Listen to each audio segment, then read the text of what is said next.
Olá, meus futuros calores, tudo bem com vocês? Hoje chegamos à aula de número 9, vamos falar sobre o modelo gás ideal e vamos dar início ou começar os estudos de termodinâmica. Então fica ligado no vídeo, pega seu material e preste atenção na aula aqui comigo. Então olha só, hoje nós vamos falar sobre o modelo do gás ideal, tá? Então só pelo nome, gás ideal, a gente já consegue conceber a ideia de que isso é um modelo teórico, ou seja, um modelo criado, inventado, para se utilizar nos estudos dos gases. Então eu já entendo também que esse é um modelo em que os gases que não existe de fato. Ele é um modelo idealizado, teórico, feito unicamente para facilitar o estudo dos gases, tá bom? Mas, embora alguns gases se comportem semelhante a isso, a gente vai falar um pouco disso mais à frente, tá bom? Então, um gás ideal é um gás que funciona ou que se comporta com baixa densidade, tá? Baixa densidade. Na próxima aula eu vou explicar melhor por que com baixas densidades. A princípio, tome isso como verdade. Na aula de número 10 eu explico por que em baixas densidades. Olha só, tenho aqui um modelo que vai representar o modelo do gás ideal, onde eu vou ter as moléculas vibrando aleatoriamente com o movimento browniano, beleza? E quais são as características de um gás ideal? Filhote, a primeira característica é que as partículas desse gás, ou moléculas, elas são de tamanho desprezível, ou seja, elas são pontiformes. O tamanho dessas moléculas, em comparação ao total do gás, elas serão desprezíveis. Uma coisa importante também do gás ideal é de que é considerado que essas moléculas são perfeitamente esféricas. Isso aqui é bem importante. Guarda isso e anota aí no seu caderno, no seu material. Quando eu digo que elas são de tamanhos desprezíveis, são perfeitamente esféricas, isso vai influenciar no estudo da energia interna desse gás, que nós vamos ver daqui a 2 aulas. Então é muito importante você guardar essa informação para que você não se perca quando a gente falar de energia interna de um gás.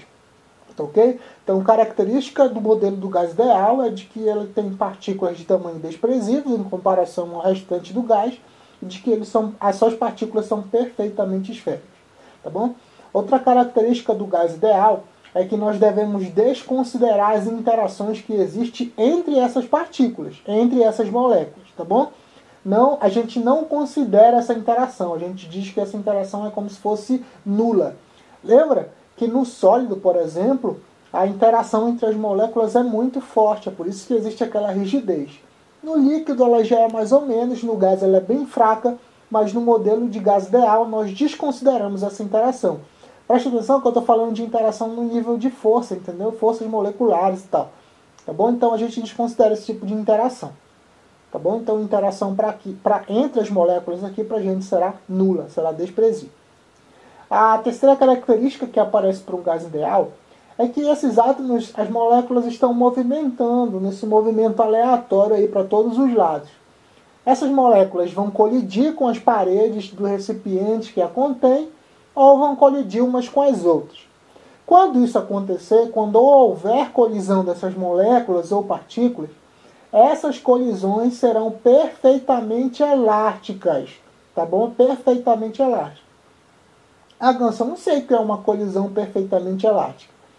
Isso aí é um conceito ou um conteúdo que vocês veem em Física A, quando vocês falam da quantidade de movimento, das colisões que são elásticas, perfeitamente elástica, parcialmente elástica ou perfeitamente inelástica.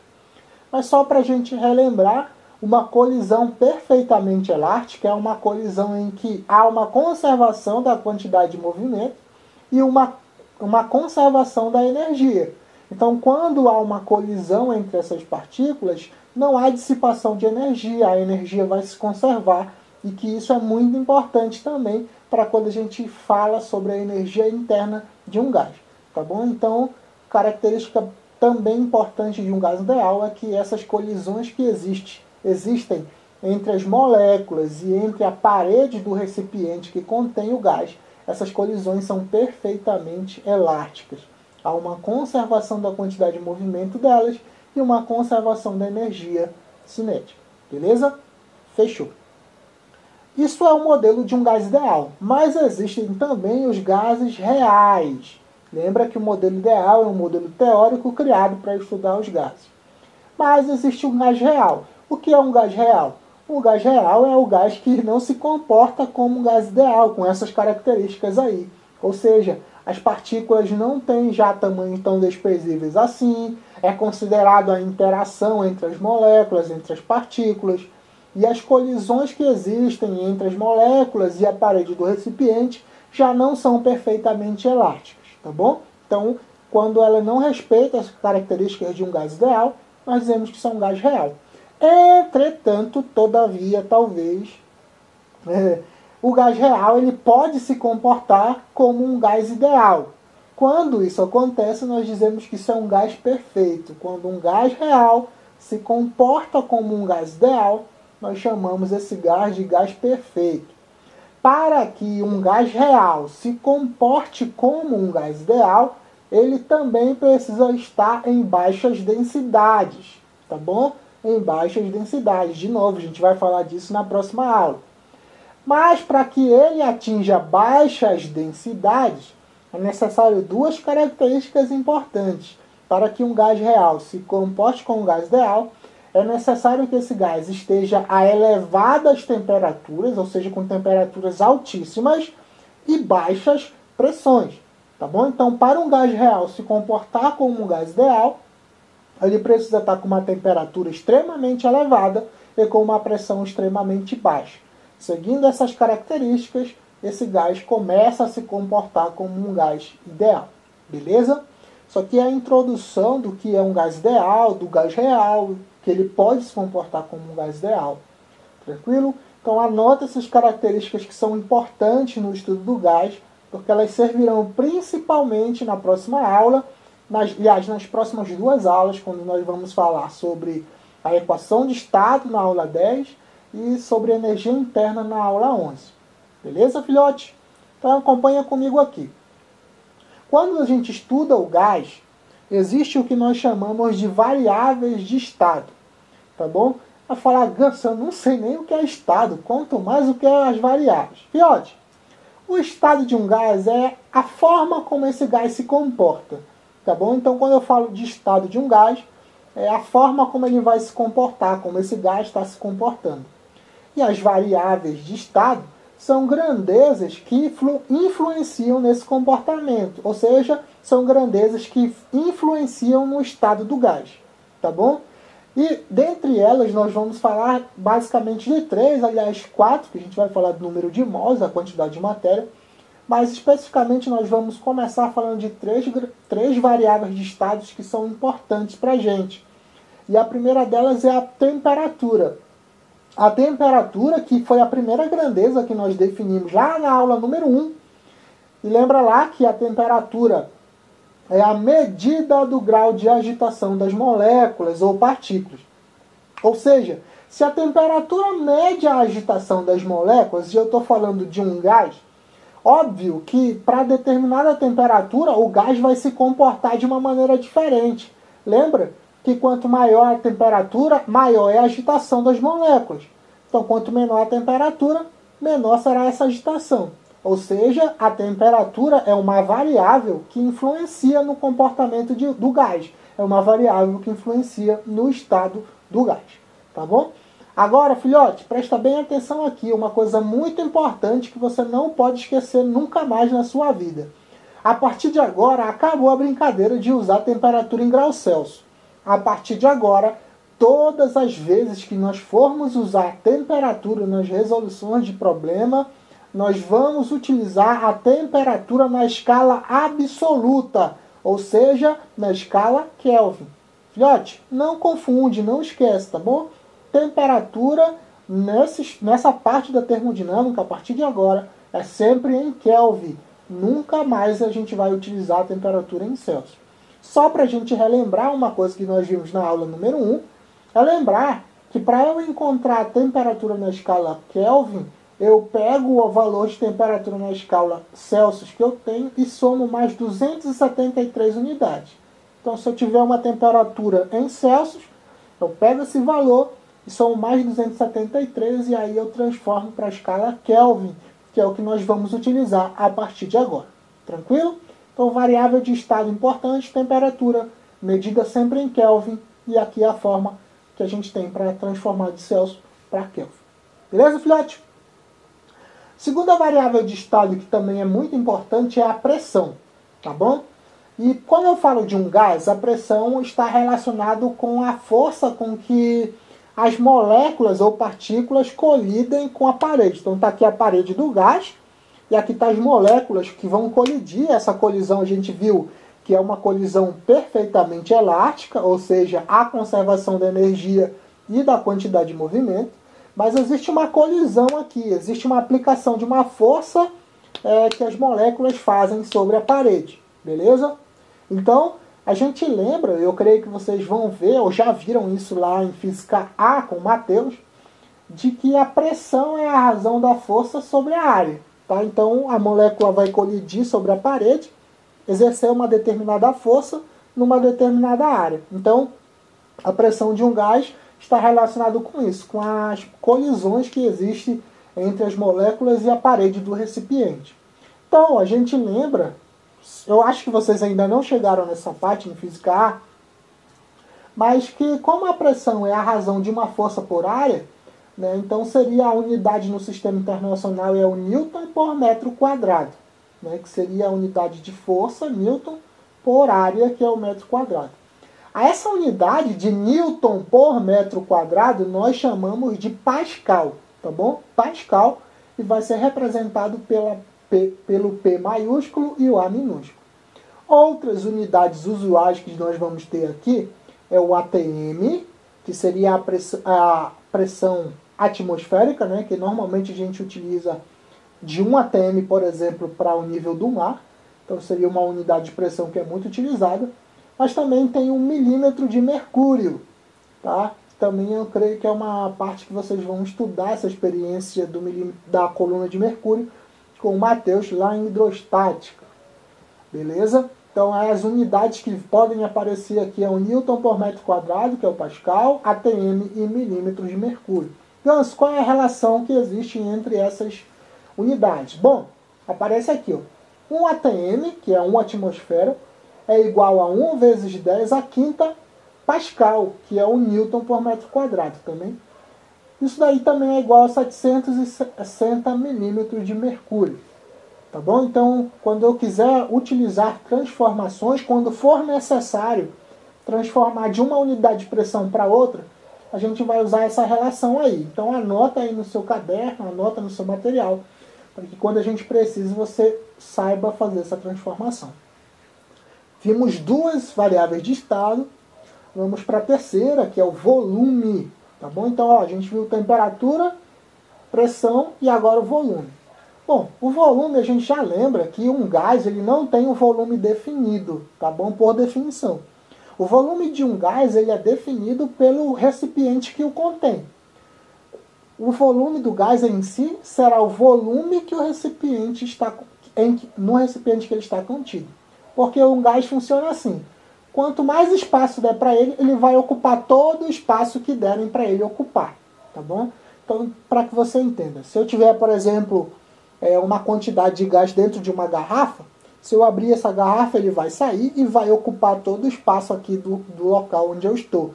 Porque a tendência de um gás é de ocupar todo o espaço que der para ele ocupar, tá bom? Então, quando eu falo de volume,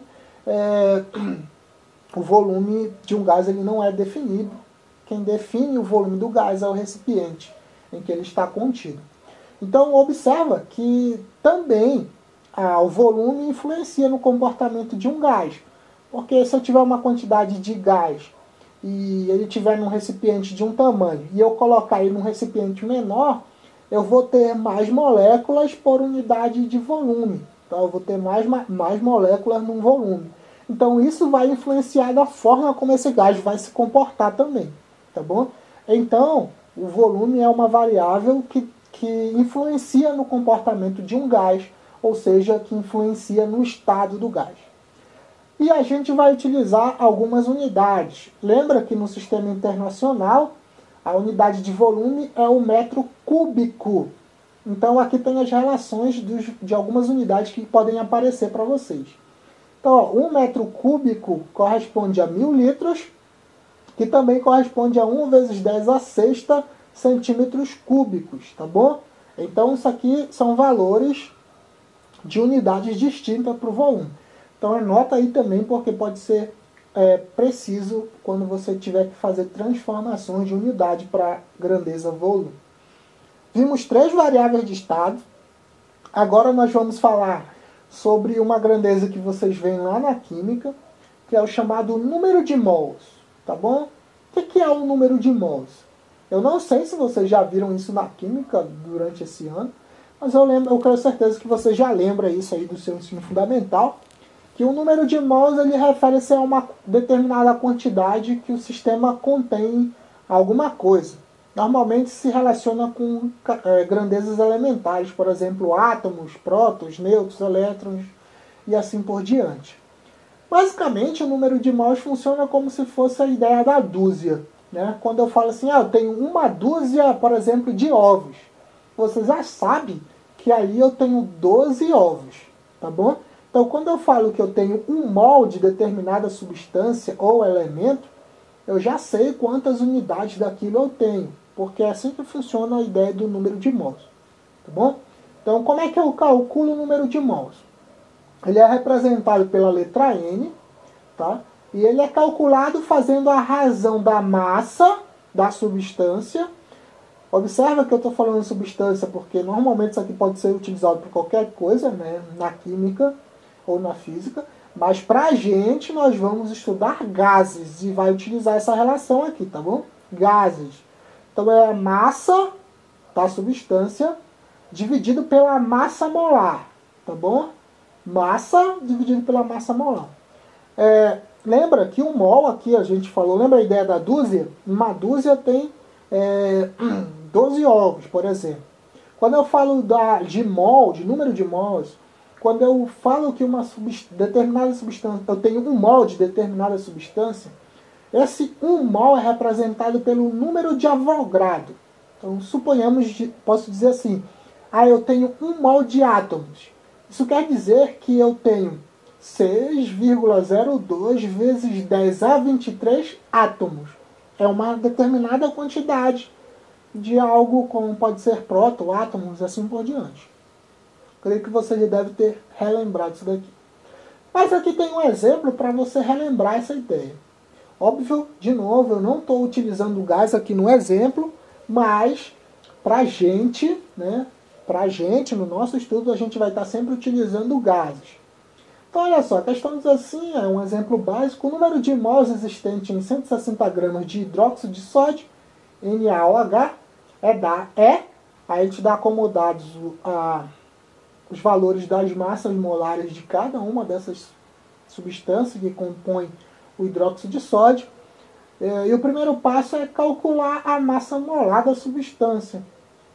Observa que nessa molécula aqui, eu tenho um átomo de sódio, um átomo de oxigênio e um átomo de hidrogênio. Ele te dá a massa molares de cada uma dessas substâncias. Como eu tenho uma de cada, né?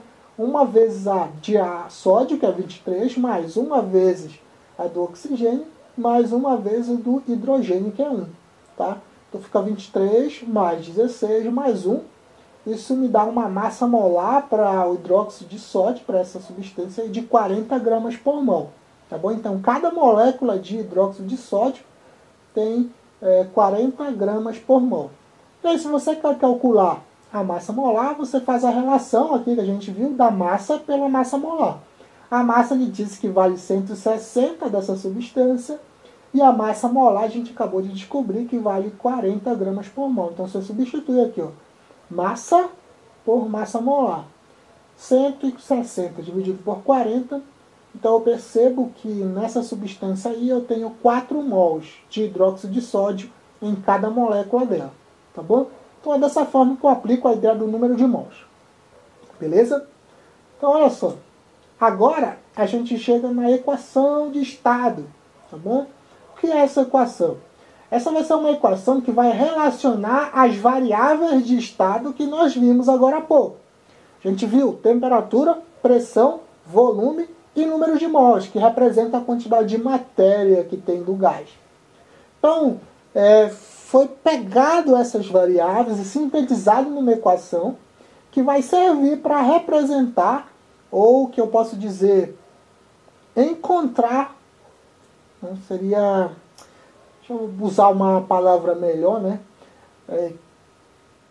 Seria a forma que determina o comportamento do gás.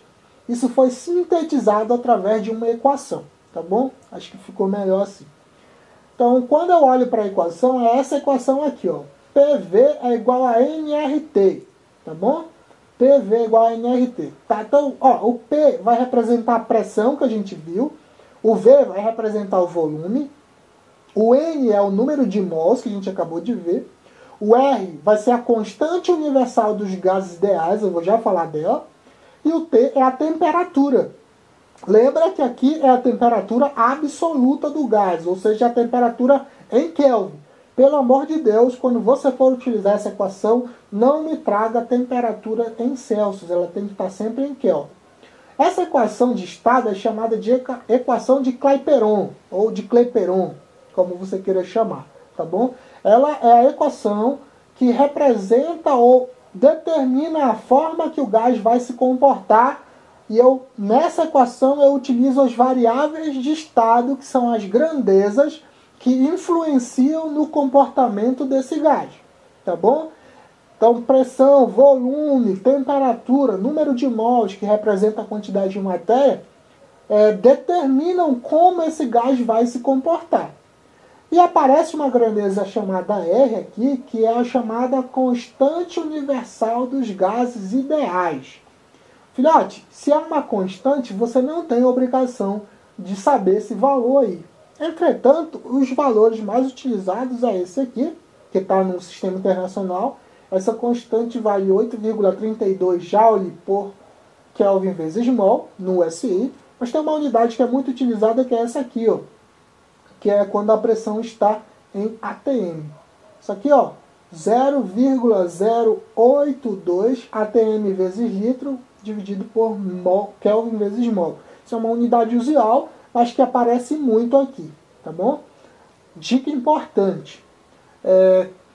Ganso, qual é que eu vou utilizar? Em algumas questões, o formulador é bem pilantra, vamos dizer assim, e ele coloca as duas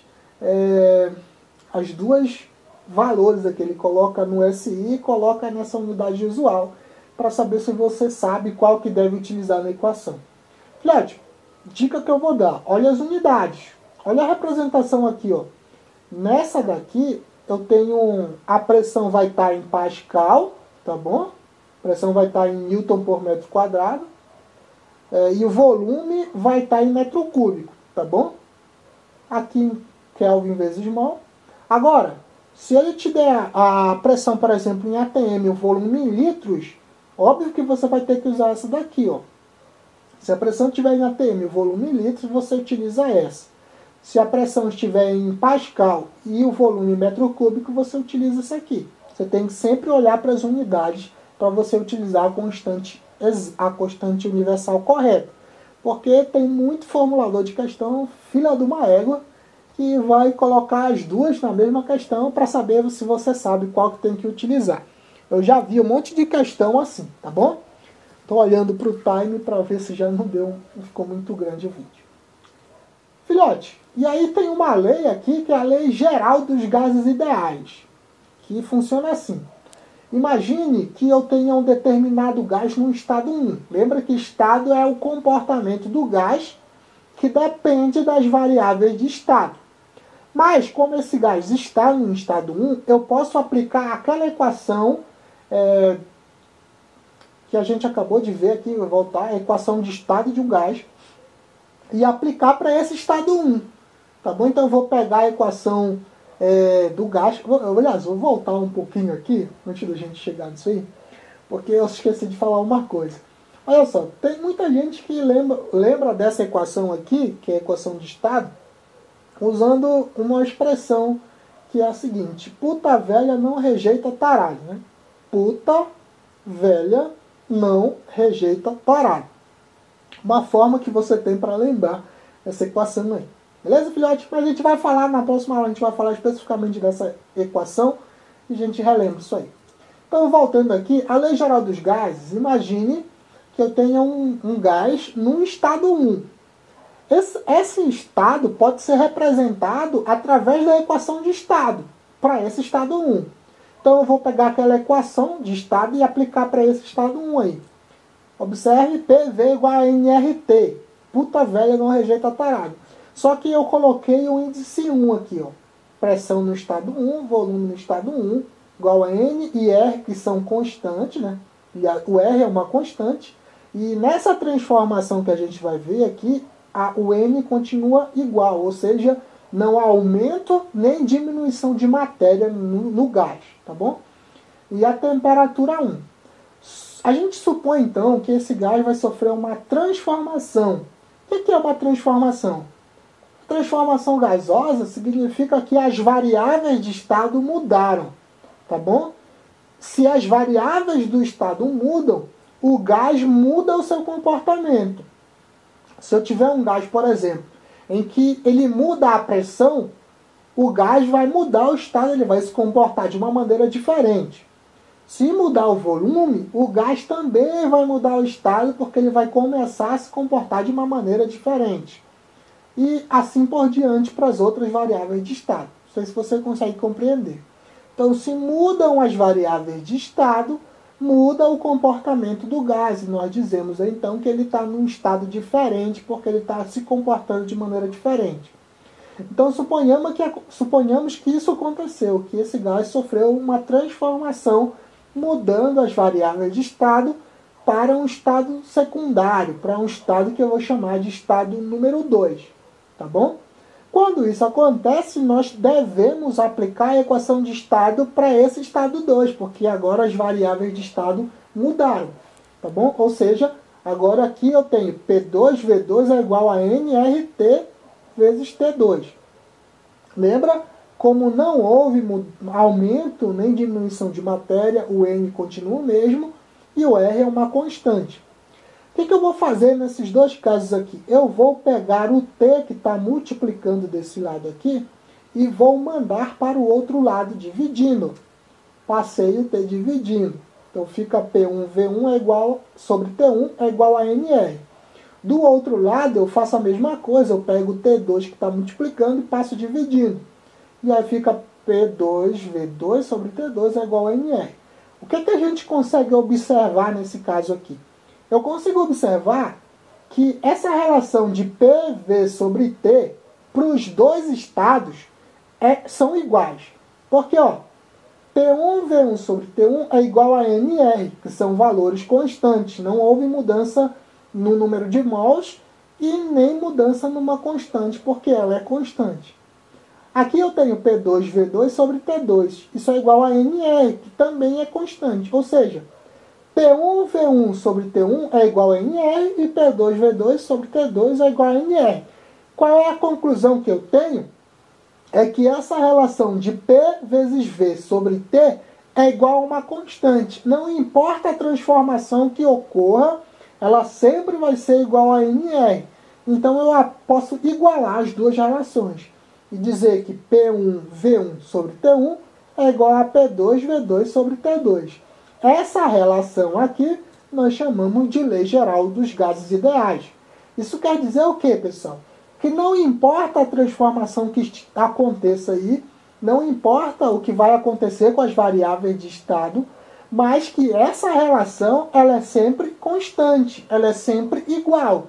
Se eu variar a pressão, vai acontecer, por exemplo, alguma coisa com o volume e com a temperatura para fazer com que essa igualdade permaneça, tá bom? Então, se essas variáveis podem mudar, mas o resultado de PV sobre T não muda, tá bom? Ele permanece constante. Essa é a ideia da Lei Geral dos Gases Ideais. Essa relação de pressão vezes volume dividido pela temperatura é sempre uma constante, não vai mudar. Beleza, filhote? E aí chegamos nas transformações gasosas específicas que nós vamos ver aqui. Quais são essas transformações? A gente vai ver 3. Transformação a temperatura constante, que nós dizemos que é uma transformação isotérmica. A ideia de ISO de igual, térmica, quer dizer que a temperatura é igual. Ou seja, temperatura constante. Vai ser uma transformação em que a temperatura 1 será igual à temperatura 2. Ou seja, é uma constante. Desculpa. Então, se você pegar essa equação, que é a lei geral que nós acabamos de demonstrar para vocês, e se eu pegar essa equação e a temperatura é igual nos dois casos, eu venho aqui e passo o pau, porque ela é igual, então elas vão se cancelar. Quem é que sobra aí? É P1V1 é igual a P2V2. Essa é a relação para uma transformação isotérmica com temperatura constante. A essa relação nós dizemos que essa é a lei de Boyle-Mariot, ou Boyle-Mariotte. Não sei como é que fala esse nome aí, tá bom? Então essa é a lei. O que eu consigo observar com essa relação? De que pressão e volume são inversamente proporcionais, tá bom? Porque se isso aqui é uma igualdade, vamos supor, por exemplo, que a pressão 2 seja o dobro da pressão 1. O que vai acontecer com o volume é que o volume vai reduzir pela metade. O volume 2 será metade de V1, para que essa igualdade permaneça sendo verdade, tá bom? Então, se dobra a pressão, o volume diminui pela metade. O mesmo acontece com o volume, por exemplo. Se o volume triplica, a pressão cai 3 vezes para que essa igualdade permaneça, tá bom? Então, com essa relação, eu identifico que pressão e volume são grandezas inversamente proporcionais. Quando um aumentar, o outro vai diminuir de forma proporcional. Se um triplica, o outro reduz 3 vezes. Se um quadriplica, o outro reduz 4 vezes. É dessa forma que eu quero que vocês enxerguem. E aí aparece um diagrama aqui, que é o chamado diagrama PV, chamado diagrama de Clapeyron, em que eu tenho num eixo ordenado um eixo de pressão e um eixo de volume. E aqui tem uma curva que representa uma transformação isotérmica. Filhote, toda vez que você olhar um gráfico de P e V e tiver uma curva como essa aqui, você já tem que saber que é uma transformação isotérmica. Essa curva aqui nós chamamos de isoterma. Beleza, filhote? E aqui você consegue observar, por exemplo, essa ideia de que essas grandezas são inversamente proporcionais. Observa que eu tenho aqui um P e o V1, ou seja, esse ponto bem aqui é o primeiro estado, e ocorre uma transformação isotérmica, e ele vai para o ponto de estágio 2. No estágio 2, observa que o volume aumentou aqui, ó. O volume aumentou, foi de V1 para V2, houve um aumento. O que foi que aconteceu com a pressão? A pressão diminuiu. Ela vem de P1 para P2, a pressão diminui, o volume aumenta. Nesse gráfico eu consigo observar isso, de que pressão e volume são grandezas inversamente proporcionais para uma transformação isotérmica. Beleza, filhote? A segunda transformação que nós vamos ver são as transformações isobáricas, com pressão constante, tá bom? Pressão constante. Isso quer dizer que a pressão 1 será igual à pressão 2, porque essa pressão é constante. Isso quer dizer que se você pegar aquela lei geral que nós acabamos de ver, você vai pegar e passar o pau na pressão, porque as duas são iguais. Não houve mudança nessa variável. Quando isso acontece, eu encontro essa relação de V1 sobre T1 é igual a V2 sobre T2. O que eu consigo observar com essa relação? O nome dessa lei é chamada de lei de Gay-Lussac. E o que eu consigo observar com essa relação? É que volume e temperatura são diretamente proporcionais. Lembra que na isotérmica elas eram grandezas inversamente. Agora, na isobárica, são grandezas diretamente proporcionais. Isso quer dizer que para essa igualdade permanecer sendo verdade, se dobrar o volume, também dobrará a temperatura, tá bom? Se triplicar o volume, também vai triplicar a temperatura. Se reduzir pela metade o volume, vai reduzir pela metade a temperatura, tá bom? Tudo isso para que a igualdade dessa relação permaneça sendo verdade, tá bom? Então lembra disso. Volume e temperatura são diretamente proporcionais numa transformação isobárica, que é a transformação com pressão constante. Beleza, filhote? Aqui eu tenho dois diagramas que a gente vai ver. Um diagrama de V vezes T. E aqui eu tenho uma observação. Quando eu tenho uma reta aqui, ó, quando duas grandezas eu tenho uma reta desse tipo, eu observo que elas são grandezas proporcionais. Observe que eu tenho um estado 1 aqui com volume 1 e temperatura 1. E observa que a temperatura e o volume aumentaram na mesma proporção. É por isso que eu tenho essa reta com essa inclinação aqui. Beleza? Outro diagrama que eu posso observar é um diagrama de PV, que é o diagrama de Clapeyron. Se essa transformação é isobárica com pressão constante, eu vou ter uma reta paralela para a pressão, tá? Isso quer dizer que o volume aumentou, né? Mas a pressão permanece constante. Então eu vou ter uma reta paralela ao volume, né? Mostrando que a pressão não está mudando. Quando eu vejo isso, isso é uma transformação isobárica, pressão constante. Terceira e última transformação que a gente vai ver é a transformação isovolumétrica, que é a transformação com volume constante. Filhote, desculpa, presta bem atenção aqui, ó. Essa transformação, ela não tem só esse nome de isovolumétrica, tá bom? Ela pode ser chamada de isométrica ou isocórica. Isso está no material de vocês, tá bom? Eu não coloquei aqui, mas você lendo o material você consegue lembrar, tá bom? Então, isovolumétrica, isométrica ou isocórica são transformações cujo volume permanece constante. Não há mudança no volume. Isso quer dizer que o volume 1 é igual ao volume 2, porque isso é uma constante. Então, se eu pegar a lei geral que eu acabei de demonstrar para vocês, eu vou passar o pau no volume. Passo o pau no volume aí. Quem é que sobra? P1 sobre T1 é igual a P2 sobre T2. A essa lei nós chamamos que é a lei de Charles. Beleza? O que a gente consegue observar com essa relação aqui? A mesma coisa que a gente viu para a isobárica. Só que agora a pressão e a temperatura são grandezas diretamente proporcionais. Isso quer dizer que à medida que uma aumenta ou diminui, vai acontecer o mesmo com a outra.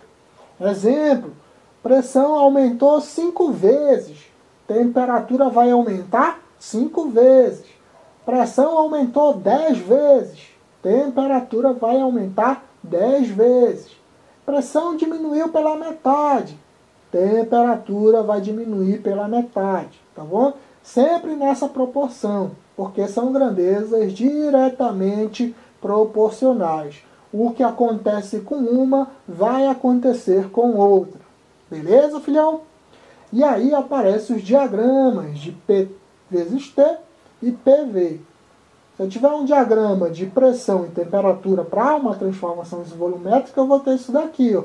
De novo, observa que pressão e temperatura são proporcionais, porque à medida que uma aumenta, a outra aumenta na mesma proporção. E aí eu tenho um gráfico com uma reta desse tipo. Agora, se eu olhar o diagrama PV, que é o diagrama de Clapeyron, observa que eu tenho uma mudança na pressão, né? Sai de uma pressão inicial e vai para uma pressão final, que seria o estado 1 e o estado 2, mas mesmo mudando a pressão, o volume continua igual, ele continua em V0, que seria o primeiro estado, né? O estado 1, beleza? Então há uma mudança na pressão, mas o volume permanece igual, indicando que isso aqui é uma transformação isovolumétrica, a volume constante. Beleza, filhote? Então essas são as transformações que nós vimos: isotérmica, temperatura constante; isobárica, pressão constante; e isovolumétrica, volume constante. Vamos agora resolver o exercício de número 4 da apostila de vocês. Os demais exercícios serão resolvidos pelo professor Carlos, beleza? Então vamos ler a questão que diz assim: nossa, já deu 40 minutos de aula. Eu achei que essa aula ia ser mais rápida. Então olha só, pessoal. A questão diz assim: você brincou de encher com ar um balão de gás na beira da praia, até o volume de 1 litro, e fechou. Em seguida, subiu uma encosta próximo, carregando o balão até uma altitude de 900 metros, onde a pressão é 10%, a pressão atmosférica é 10% menor que a pressão ao nível do mar. Considerando que a temperatura da praia e na encosta seja a mesma, o volume do ar no balão após a subida será de... Filhote, eu quero que você foque numa frase que aparece bem aqui, que ele diz, ó, olha aqui comigo, considerando que a temperatura na praia e na encosta seja a mesma. Filhote, temperatura sendo a mesma, ou seja, não teve mudança na temperatura. Que tipo de transformação é essa? Essa é a transformação isotérmica. Não há mudança na temperatura, ou seja, temperatura constante. A mesma temperatura na praia e na encosta, transformação isotérmica. Lembra também que para uma transformação isotérmica, quem sobra na minha relação é P1 vezes V1 é igual a P2 vezes V2. Filhote, embora eu tenha feito a demonstração de como chegou nessa relação, falou, nossa, Gus, é muita equação que eu não sei o que eu vou colocar. Filhote, lembra só da lei geral. P1 vezes V1 sobre T1 é igual a P2, V2 sobre T2. Para cada transformação, se for uma isotérmica, cancela a temperatura. Se for isobárica, cancela as pressões. Se for isovolumétrica, cancela os volumes. E você vai chegar nas relações para cada transformação. Tá bom? Eu já coloquei aqui porque eu já demonstrei para vocês. Some a temperatura da relação da lei geral. Tá bom? Então, P1V1 é igual a P2V2. Beleza? E aí eu tiro os dados aqui que ele me deu. Ó. A pressão 1 é... ele disse que a pressão atmosférica... Eu vou chamar só de P1 porque não vai importar ela. Chama ela de P1 aí. Então eu chamei da pressão 1 de pressão 1. O volume 1, que é quando ele enche o balão ao nível do mar, vale 1 litro. A pressão 2, observa o que ele diz aqui. Ó. Nessa encosta, a pressão é 10% menor do que a pressão ao nível do mar. Não, se é 10% menor, quer dizer que ela é 90% da pressão ao nível do mar. 90% em numeral é 0,9. Então, a pressão número 2, que é a pressão na encosta, é 0,9 da pressão 1, que é a pressão ao nível do mar. Beleza? Acompanhou o raciocínio? Reduz 10% na pressão, então a pressão número 2 será 90% da pressão 1. Tá bom? E aí eu coloco em numeral, 90% é 0,9 de P1. E aí ele quer saber o volume... Opa! Perdão aqui, pessoal, tá V1, né? Mas é o V2. Seria o volume no ponto 2. Seria o volume na encosta. Tá? Só corrige aqui, é V2. Isso que é o problema de PowerPoint. Mas eu não vou corrigir, você corrige aí no seu material. Então você substitui aqui na equação. Ó. P1, eu coloquei P1, o volume 1 vale 1, é igual ao P2. O P2 vale 0,9 de P1. Vezes V2. O que eu faço aqui? Passo o pau em P1, porque eles são iguais. Passo o pau e cancela. Vai pegar o 0,9 aqui, ó, que está multiplicando. Pega o 0,9 que está multiplicando. E passa para o outro lado dividindo. Então, o V2 será igual a 1 dividido por 0,9. Essa divisão aí dá 1,1 litros. Então, o volume 2 é 1,1, que dá como resposta a letra D. Beleza, filhote? Espero que você tenha entendido. A aula ficou bem longa, hoje já 45 minutos praticamente, mas eu espero que você tenha compreendido o que a gente falou aqui hoje. Muito obrigado pela atenção de vocês, um forte abraço, um beijo no coração.